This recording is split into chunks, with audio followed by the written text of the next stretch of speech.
Betway sponsors Froch vs Groves 2 on Sky Sports. This is James Holder for IFL TV.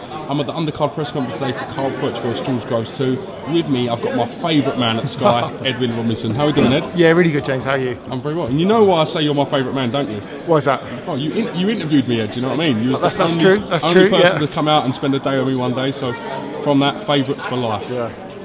First things first. Let's talk about today about the undercard press conference. How do you think it went, Ed? Yeah, it's really good. I think for a lot of the boxers, they were going out there for the first time because the press conferences in here, Wembley is just through there, basically. You walk through a door and you see the enormity of it all. So I think for some of the fighters coming from overseas, they're like, wow, this is a real massive event. Brandon Gonzalez only arrived yesterday, which is a bit of a concern. I thought he was smacking his lips a little bit, so he could be drying out a bit. That's not ideal preparation for him, but Virgil Hunter in his corner, talking him up, obviously sharing a gym with people like Andre Ward and Amir Khan. He didn't start boxing until he was 20 years of age. He's 29 now. It takes about 10 years to become a champion, so he's got credentials. Virgil Hunter, such a classy man. It's just great to have him in the UK, isn't it? Yeah. He's captivating, isn't he? Because he makes these strange analogies and they make a lot of sense. And he's obviously very passionate about the sport. Great trainer, and people were doubting him because he had a couple of poor performances in the corner and back on song with Amir Khan's last performance. Indeed. James DeGale vs Brandon Gonzalez, final eliminator, the winner potentially facing Carl Froch or George Groves. That's a big fight in itself, isn't it? Yeah, I'm a big fan of James DeGale. I think there's two boxers in Britain who perhaps come across badly on TV sometimes, but are really lovely people face to face, and that's Amir Khan and James DeGale. I've always liked him, even since before the Olympic gold medal. And I think he's had a lot of excuses that he hasn't really crowed about that have probably held him back in recent performances. I mean, motivation, obviously, I mean, he admits that, but he had problems with his knees, which is sorted out now. He had something that was a bit like a hernia, equivalent of hernia. Jamie Moore's had the same thing and said he can't believe that DeGale's gone through with a couple of fights with that, and I think that's kind of maybe contributed to one or two slightly lackluster performances, but I think on Saturday with Gonzalez and with the atmosphere here, he'll step it up and probably dazzle. I hope so. Talking to Jim McDonald today, he's saying these niggling injuries are behind him. He seems to be 100%, so we're potentially going to see the best James DeGale on Saturday night. That can only be good, can't it? Yeah, I think, you know, he's been calling for a big stage. He's got it. You know, he's been calling for a big fight. He's got it. It's up to him to deliver and not just win, but impress. Because if he wants to fight the winner of Froch and Groves in a big event, he has to kind of impress as well, you know. And really, from Matchroom's point of view as well, if Gonzalez won, it's quite sensible having him on the bill because it shows him to the whole audience who will buy Froch and Groves, and therefore it kind of sells him if he wins and he has to fight the winner. Kevin Mitchell versus MADUMA, also a great fight. Kevin Mitchell said something very interesting today. He's probably bar Froch and Groves, he's probably fought to the biggest crowd, so he could probably potentially settle maybe quicker than some of the other guys and with the magnitude of the occasion. Yeah, I agree with you, but you could also argue that when he went out for that occasion, he didn't freeze, but he didn't produce his best performance against Michael Katsidis, and I was disappointed with him that night because he is such a talent, Kevin Mitchell. Following him from the amateurs, he's got such fast hands, lovely mobility, balance, he's got it all really.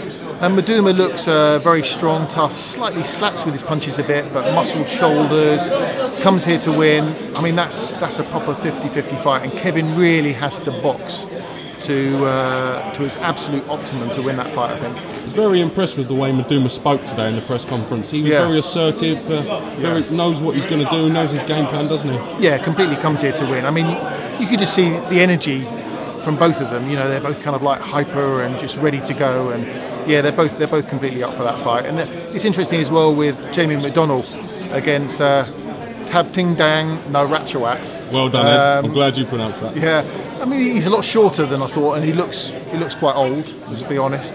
But he's got this good statistical record, although when you look at some of his opponents, their records don't look great. He's going to come on to that.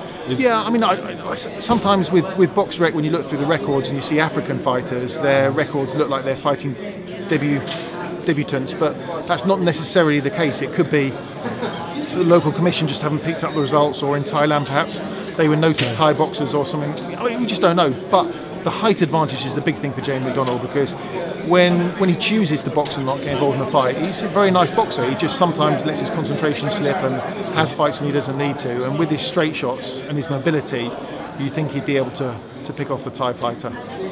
Anthony Joshua MBE in action against Matt Legg. Eddie Hearn's coming for a lot of stick for selecting Matt Legg, and to be honest, I don't think it's a bad opponent for Joshua at this time. What are your thoughts on that, Ed? I think, I hope I'm not talking out of line, but I think Eddie stitched himself up a little bit by saying that he was hoping for Joshua to take a step up on this bill, and it's not a step up. I like Matt Legg. I've seen him train at Jim Evans' gym a few times, even during his hiatus away from the ring when he was maybe going to come back, maybe not. And he's a tough guy, but there's no getting away from it. Joshua's expected to win, and he's expected to win pretty quickly. Now, that's kind of what happens with heavyweight boxing. Should it happen? I don't know, it's not ideal. I'd prefer to see him in a better test, but at the same time, you know, he's not had that many fights, Joshua. He's not had that much amateur experience despite the gold medal, and it's a big chance for Matt Legg. Ed, I know it's an obvious question, but what can I expect coming Wembley Arena Saturday night? What kind of atmosphere are we in for here? Well, the first big fight I worked on was Lewis against Bruno, and that was a little bit overshadowed by the Ben Eubank rematch, which took place, I think, a week later in Manchester, and also the weather. But there's just something special about it. Lewis, he struggled a bit early doors against Frank Bruno. Frank Bruno's jab was very underrated, and he got the job done. But I think he had a bit of a cold in the build-up as well. But it was just an amazing event. Joe Calzaghe made his debut on the undercard. I remember coming down to the old Wembley for Frank Bruno finally winning his world title against Oliver McCall, and staying it's about 1 o'clock in the morning to see Lester Jacobs on the undercard, because it was just, I didn't want the night to end. It was just incredible, you know, when all the ticker tapes started coming down at the end, and just, you go to an event like this to say you were there, and that's the feel of this bill on Saturday. You know, it's just going to be something unforgettable, I think.